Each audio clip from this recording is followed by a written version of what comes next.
Hey, everybody, here. Welcome to the DA Wrestling Podcast Raw review for the year of our Lord, the February 12th, 2024. Now, today, Cody going to wrestle twice at WrestleMania. It's a possibility. You think so? Jey Uso gets a title shot at Gunther next week on Raw.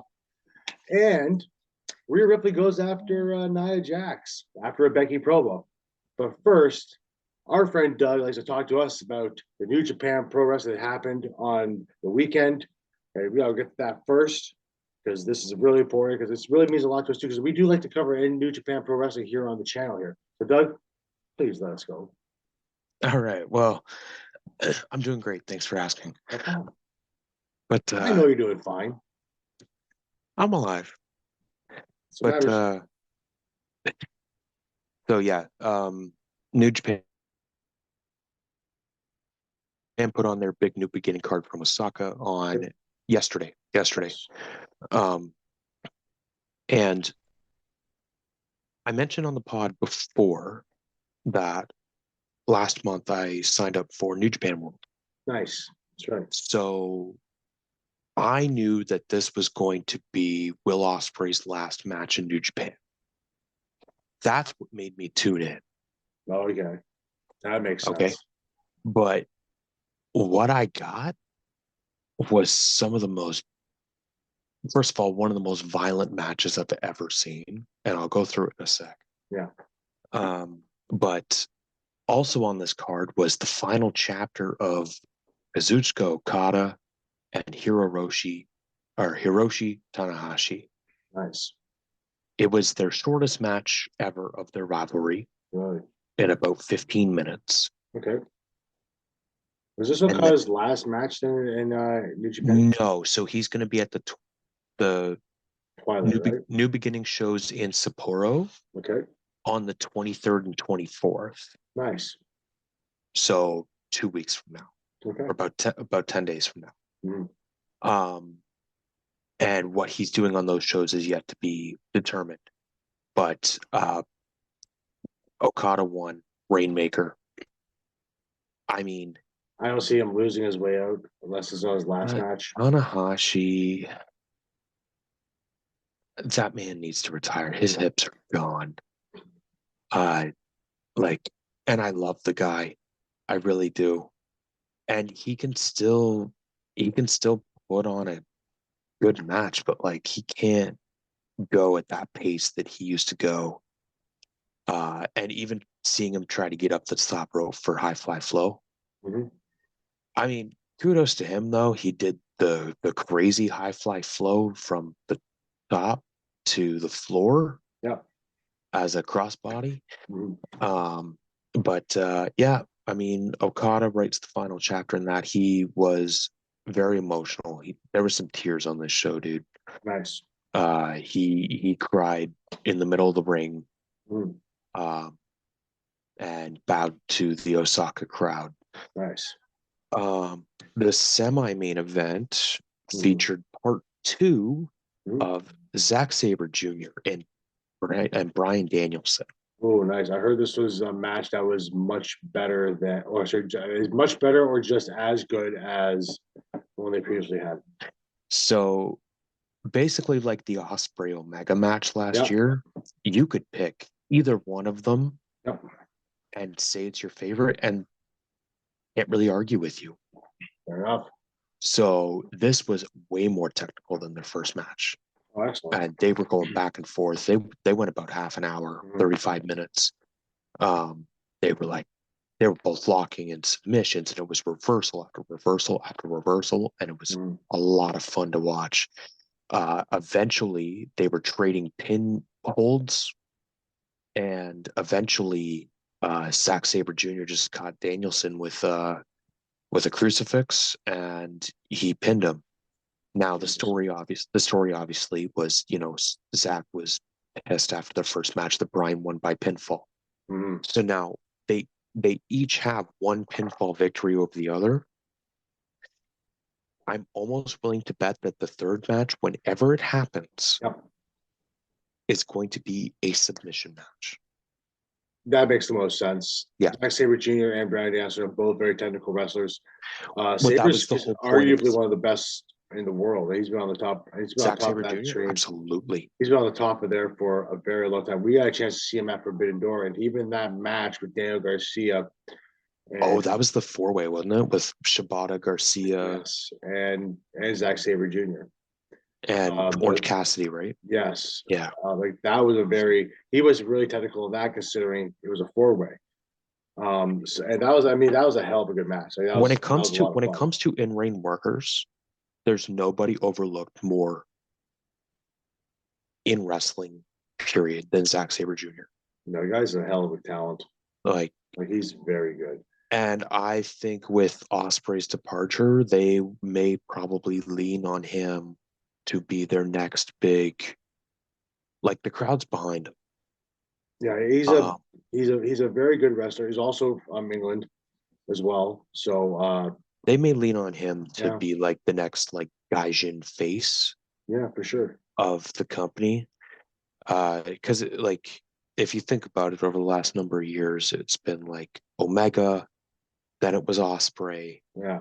Then it went to, and then I think they're probably heading towards Zack Sabre Jr. Mm-hmm. Now, speaking of Will Ospreay,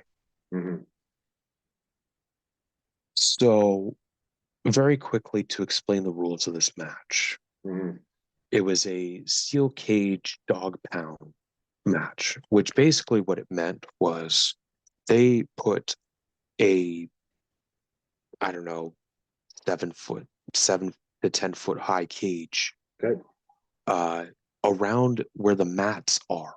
Yeah. Not around the ring, but where the mats are. Okay. And then it worked essentially like war games. All right. So for those that don't know, it was Bullet Club War Dogs, which consisted of David Finlay, Drilla Maloney, sorry, Alex Coughlin, Gabriel Kidd, and there's a name there that I'm missing, but while I'm talking, I'll look it up. But the other side was United. It was New United Empire, which was Osprey, Aussie Open. No, Hanamare, I believe was his name. Jeff Cobb, Francisco Akira, and TJP. Oh, no Aussie Open, eh? No. That's so, yeah. Anyways, this was just so it started with Osprey and Finlay, and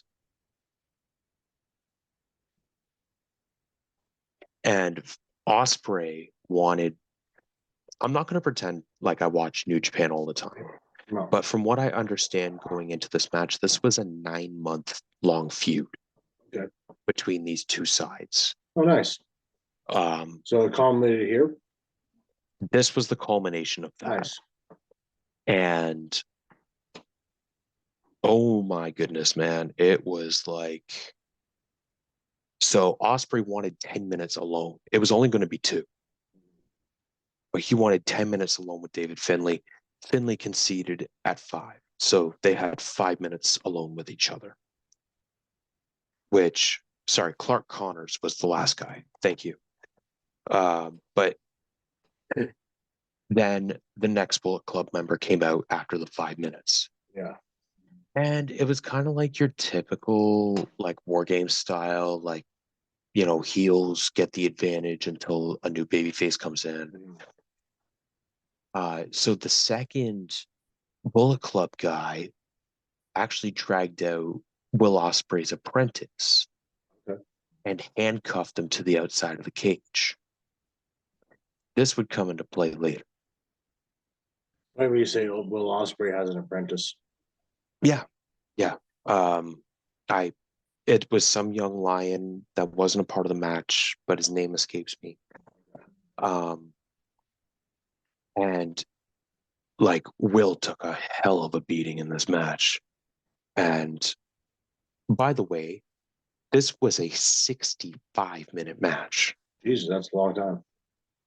This cage match was 65 minutes of some of the most violent and beautiful storytelling I've ever seen from a feud that I didn't even pay attention to. It's almost like you knew the whole thing was going on. Or Yeah. it was, yeah, Yeah. Like, it's good. and shout out to the New Japan English commentary team. Yeah. Like, maybe even knowing this, that some people just tune in for the big events. Yeah. And they were just kind of coaching along. And, it got to a point, Hanamari got cut, like gashed, to the point he was out of the match for a while. He would come back later and his whole head was bandaged up. Wow. Like, even had like the wrap around his chin. But this basically was just everything went on until once all 10 guys were in, Jeff Cobb was the last one out. Okay. Cobb reminds me of, like, I've seen Jeff Cobb numerous times wrestle. There's mostly in AEW. And I can't remember if he was at Forbidden Door. He might have been. But he reminds me of Taz at ECW. Taz? Yeah, Taz. When Taz was in ECW. I don't know, it just reminds me of Taz. I think it's just I always used to confuse Jeff Cobb and Bronson Reed. Really? Yeah. I think Bree's much bigger. Yeah, I realize that now because I see him more, but I used to confuse the two. But anyways, it eventually got to a point where now, like, there was everything from like thumbtacks, chair shots to the head, some vicious ones too. Oh. Um, Be careful with that stuff nowadays. Lots of concussions, right? Tables broken. There were multiple tables broken in this one, like 4 or 5 of them. It got to a point where Bullet Club actually tore up the padding and the canvas. Yeah. And like boards started like popping out and stuff like that when they were trying to move. Oh, Jesus. It got fucking scary, dude. Fair enough. But eventually it got to a point where War Dogs managed to handcuff each and every member except for Osprey to the cage. Oh, wow. So then Osprey was left all alone with all 5. And David Finlay went down on his knees and said, "Will, I'll give you one free shot. Make it count." And he collapsed. He went for a hidden blade and literally collapsed right in front of him because of the beating he had just taken for an hour. Yeah. I think 2 of the guys hit some sort of tag team move on him, and then Finlay wrapped barbed wire around his thigh. Yeah. And delivered his big finish, which I think is like the suplex into the knee. Oh, wow. Almost like a GTS. Okay. But you lift them up like a vertical suplex and you hit them with the knee. Okay. And Osprey took the pin and literally he laid there for about 5 minutes, motionless. Wow. And just letting the crowd breathe and stuff like that. David Finlay took to the mic after, and he's like, and all he said was Bullet Club War Dogs run New Japan. That was it. They left. Eventually, everybody gets uncuffed, and they all pick up Osprey in the ring. And they give Osprey a mic, and he can't even hold back the tears at this point. He is crying, thanking everybody in Osaka, and he said, he promised to come back someday. And, he asked them not to forget him because he'll never forget them. And it was very, very touching. And then they set confetti off for Osprey, played his music. They brought his girlfriend in. Yeah. She was sitting at ringside the whole match. A lot of blood, a lot of chaos. Yeah. but like in a beautiful artistic way, Mm. which is again one of the reasons why I love watching New Japan sometimes. It really is a different. It's definitely different from North American wrestling for those people who don't really watch New Japan. I either watch Yeah. it. I watch it once in a while when I get the opportunity to. I like to watch usually like Wrestle Kingdom Mm. for the most part. So I'm one of those kind of like casual New Japan wrestling fans Well, compared you to would be North like a American wrestle. style. You're like a WrestleMania fan, Yeah, except for New Japan. yeah. Yeah. So like I like to watch it once in a while. Like I follow some of the stuff, but I don't follow all. But I know who a lot of the guys I know. Like I know Osprey. I know when Kenny was there. I know Takahashi. I know a lot. I know a fair amount of guys there, right? Naito. I'm a Naito Yeah. guy, but like, so it's for that. There, Will Ospreay is going to be massively missed in New Japan. But I don't doubt what he says when he comes. He will come back, and I could see it happening. That contract with AEW is probably going to be very open. This farewell tour Hmm. that Osprey's been on Hmm. has turned him into such a mega baby face in Japan Yeah. that I think he's going to carry that over here, Oh yeah. and he's going to keep on running as like the mega baby face. Oh yeah. And I expected AEW for him to so like get his title. most of his work in AEW Hmm. outside of his All In match with Jericho, Yeah. he's been the The heel. heel. Yeah. But he's been cheered still as a hero, as a heel. So. Right, because Will Ospreay, like it's hard to boo Will Ospreay when he does such amazing things. And Even at Forbidden Door, he was still cheered in Forbidden the Door as well. biggest takeaway from this cage match for me, and this is like for like going forward story wise in Yeah. New Japan, Mm. is it solidifies Bullet Club War Dogs Yeah. as a viable, dangerous unit, Mhm. and you get to play a story with the United Empire of what's next. Mhm. How are you going to continue, or how are you going to evolve now that Will Ospreay is gone? Well, I don't know if this is going to happen. Mm-hmm. I'll put my 2 cents in on it before we get into the Raw. And my 2 cents is this. You mentioned earlier about Zack Sabre Jr. He's I with would, TMDK right now. yeah, but I could still see him maybe moving there. He'd be Maybe. a viable option, but Right, we'll see what happens. but you know what? You have strong guys that you can like I would put UE on Jeff Cobb's back.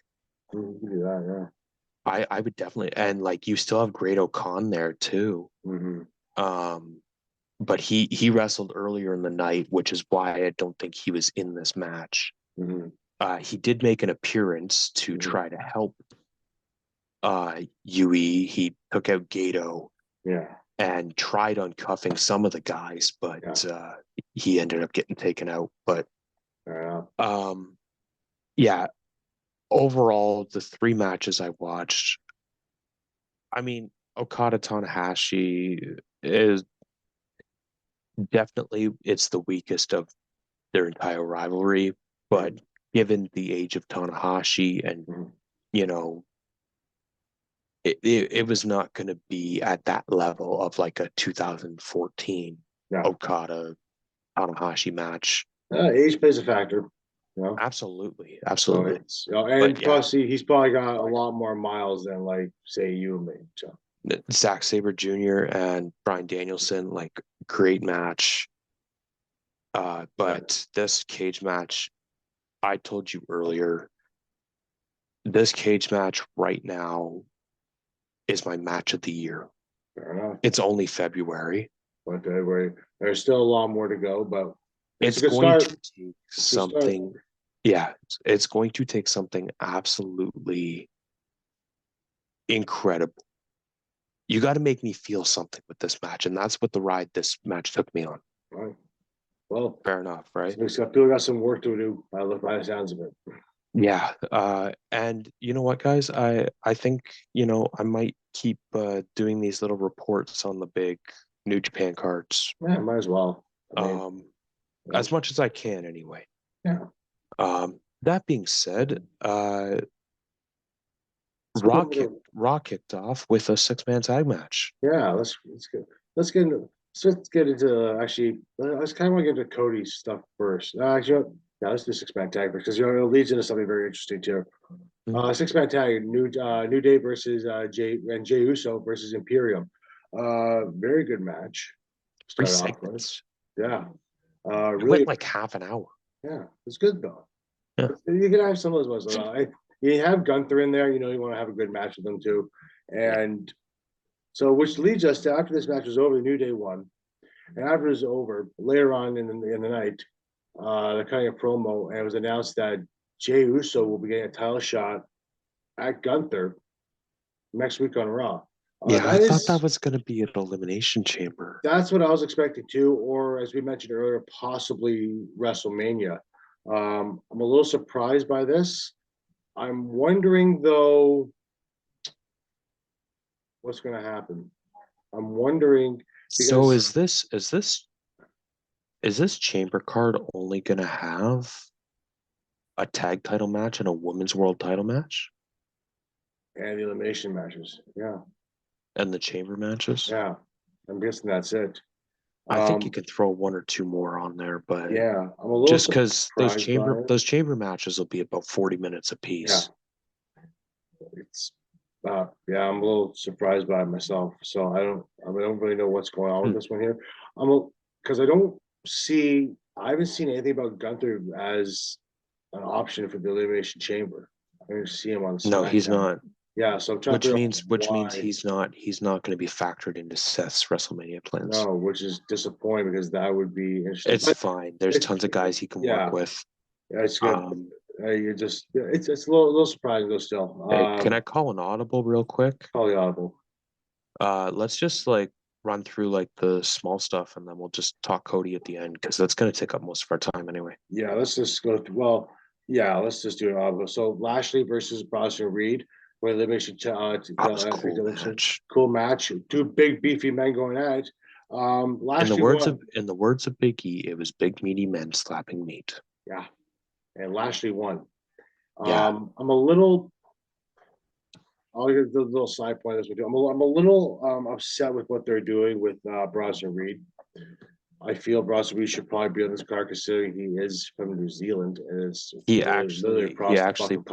put out a tweet just after the match saying I failed my home country. Yeah, I'm sorry.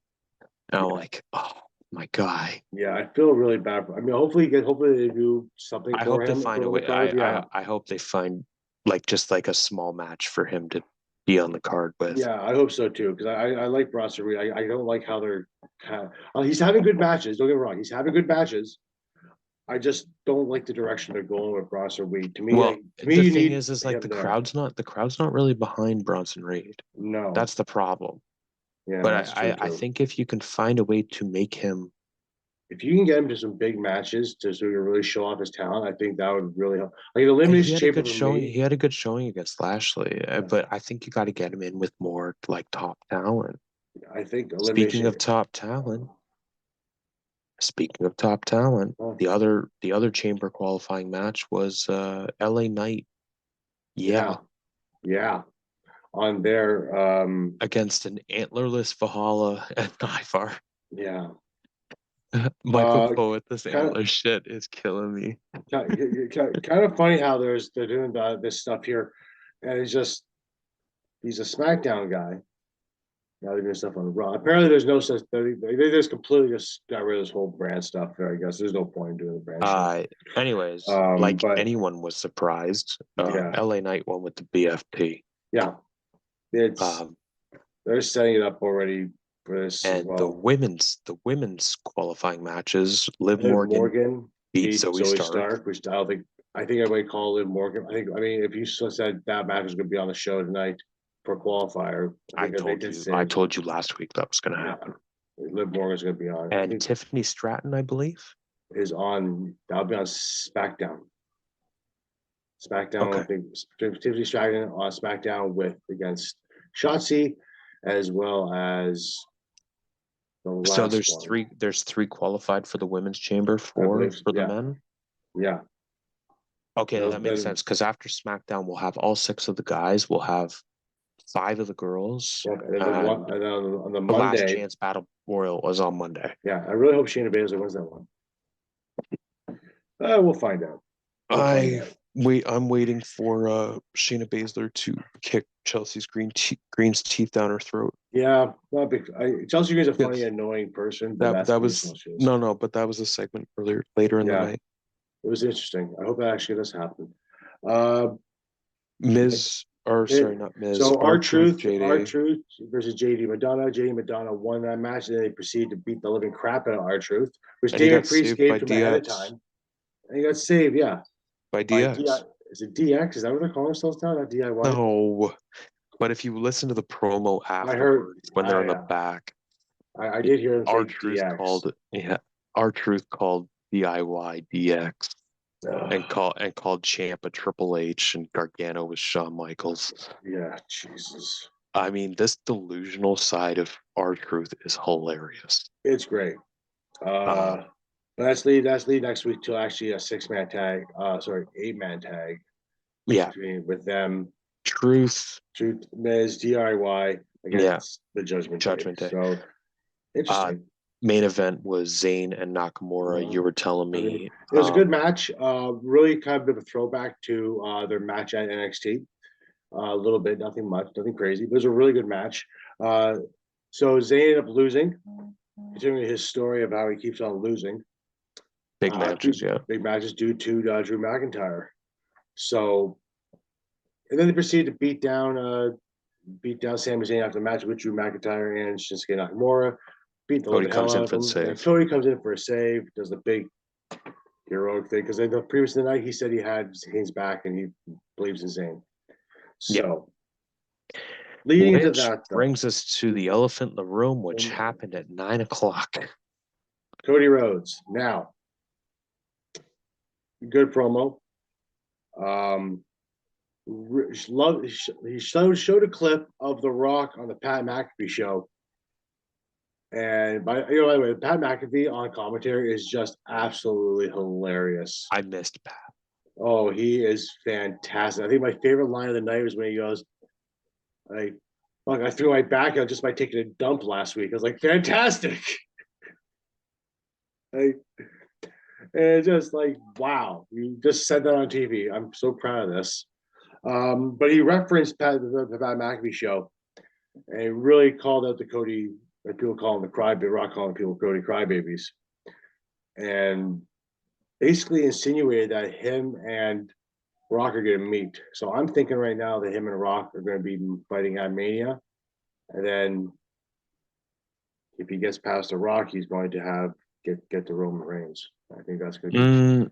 That's almost what it feels like. But when Seth came out, I had a different perspective on this. Yeah, like they showed because Seth came out and he apologized because he felt responsible for, at least partially responsible for, the man that Roman Reigns has become. Yeah, which valid because Shield. Yeah. But he said to Cody that he is essentially going to be Cody's shield.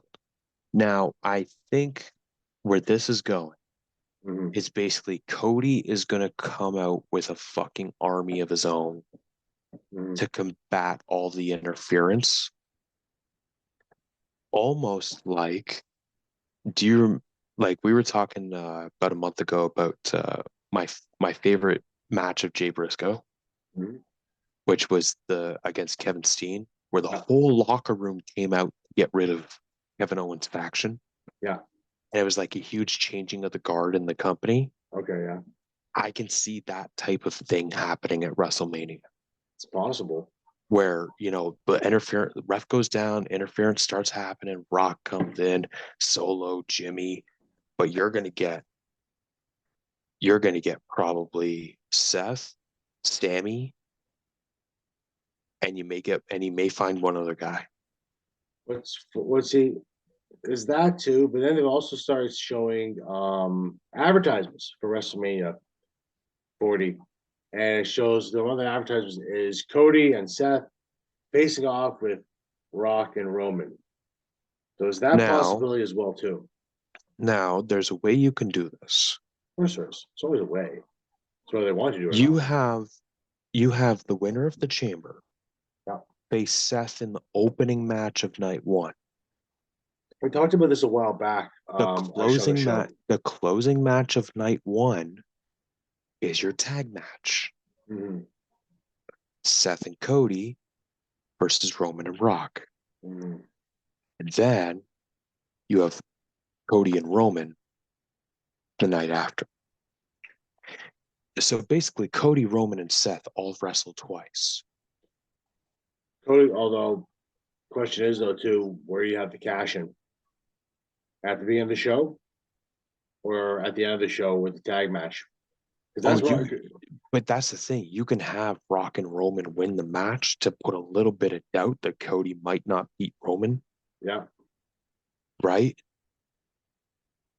And then Priest cashes it. You do that too. There's a lot of possibilities here that's going to go on for WrestleMania. Did you see the first 2 nights? Sorry, did you see Priest say in some interview that you can't really cash in Money in the Bank right now because one champion's not medically cleared and the other one never shows up to work? He's still cashed in on Seth. Not until he's medically cleared. Seth will be cleared very soon, I understand. From what I was hearing today, he's like 3 or 4 weeks out, and he'll be plenty ready for Mania. Yeah. Although I still think I don't think that knee's going to hold up that long, though. I think he's going to be able to get through. And that's it. And then he's gone. But we'll see. We'll see what happens there. It'll be interesting. Well, it was a good show. It was a good show for what it was. Really continued on building that big match with Roman and Cody. Really started to get this chamber set in order as to who they're going to do. On the road to WrestleMania, baby. Yeah, road to WrestleMania, right? After that, it's Elimination Chamber in Perth, and then you have that basic month. It's 5 weeks. Yeah, to build up the rest of 6 weeks. The card. Yeah, I'll be to see where the rest of the Mania card falls. Right now, I think we're not going to do picks yet, but I think right now I'm leaning towards Drew winning that Elimination Chamber match. Yeah, we'll kind of lean towards that way. I mean, we'll do a chamber preview probably next week on SmackDown. Yeah, because we'll have the whole card by then. Yeah. Also, keep in mind next week's SmackDown is going to be pre-taped this week. That's very true because they will be in Australia. Yes. So. Yes. That's going to be a mighty fine early morning. I don't know. I gotta find out what my schedule is. I don't have on my schedule. I'm hoping I'm not going to have to. Well, I'll just be honest. I'm going to record. I'm not watching it. I'm telling you right now. I'm not watching it live. Yeah, I'll watch it when I watch it when I get home from work that day. Yeah, who am I kidding? I'm going to record it. Yeah, and it's very possible we'll have the review out probably Sunday. Mm-hmm. Do the review probably Sunday, the 25th. Mm-hmm. Yeah, and then we'll go. Then later on, we'll talk about Talking Raw, and the rest after that, they're going to have the whole card set up for WrestleMania, ready to go. It's gonna be good. It's getting that time of season, man. I'm loving it. I'm interested to see where this goes with Rock. I wonder if we're gonna be right. One of us is gonna be right. I definitely see Cody wrestling twice, though. I see somebody wrestling twice. It's a good possibility. It's gonna be, you know what? It could be literally. You could be right. It could be Seth, Cody, and Roman all wrestling twice, or it could just be Cody, or it could just be Roman. We just see what goes on. I definitely not gonna be the Rock, but I don't think they're gonna do Rock Roman at WrestleMania anymore. No, I'm starting to wonder myself actually if they're gonna have Rock turn on Roman. This is okay. So this is what I was thinking about earlier. What you do? You think Rock's gonna cost him? I don't know if Rock will cost him, but hear me out. It's a good way to set up the title match.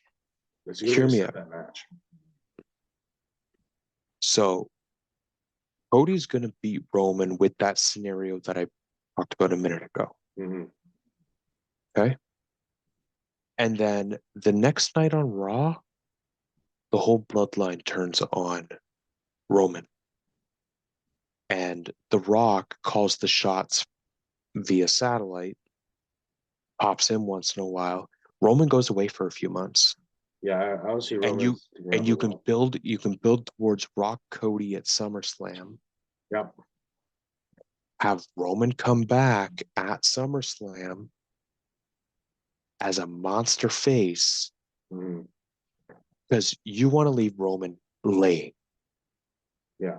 You want that dude beaten up so bad he ain't getting up. Yeah. Right? So then you can start the build. Mhm.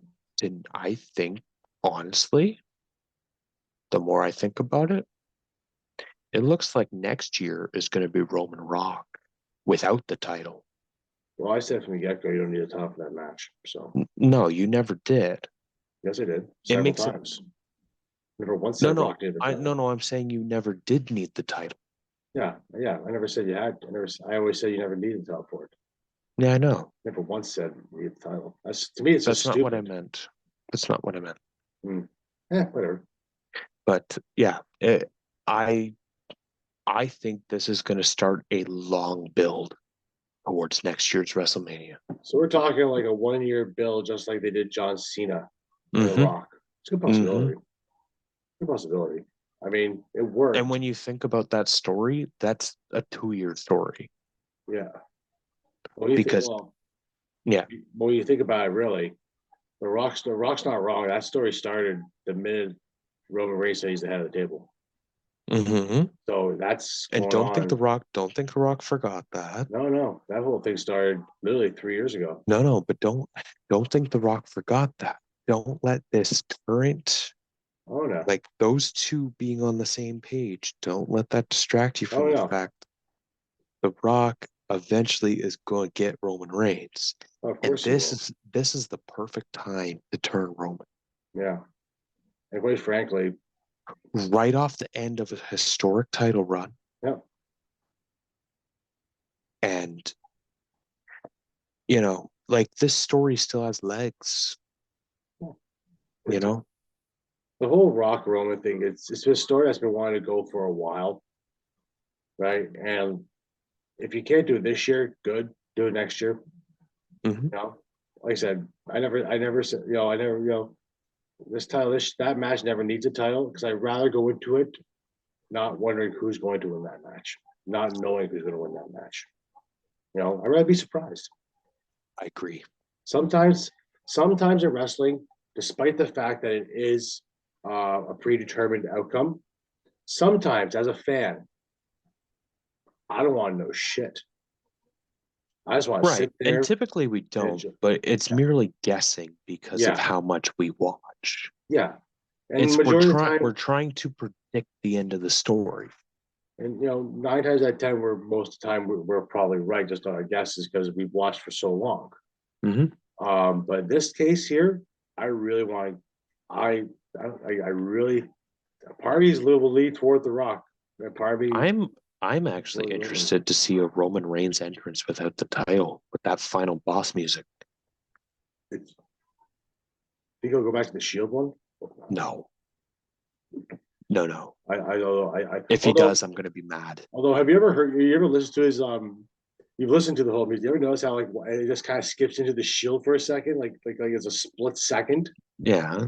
It's It's part of the beat. I always thought it was hilarious. I don't know why. I always thought that was like just a boo boo. No, because that's like a call to like that's been him, Yeah. right? On that note, I'm gonna get us out of here. Yes, get us out of here. Go find us on YouTube, DA Wrestling Podcast. Our socials, DA Sports Podcast on Instagram, DA Sports Pod on X. He is a Purcell 1982 on Instagram, Andrew at DA Sports on TikTok. I am D Lines 1991 on X. Catch you down the road. Confundo. Harry Potter word that Harry Potter spelled it is confundo. It just means stuff.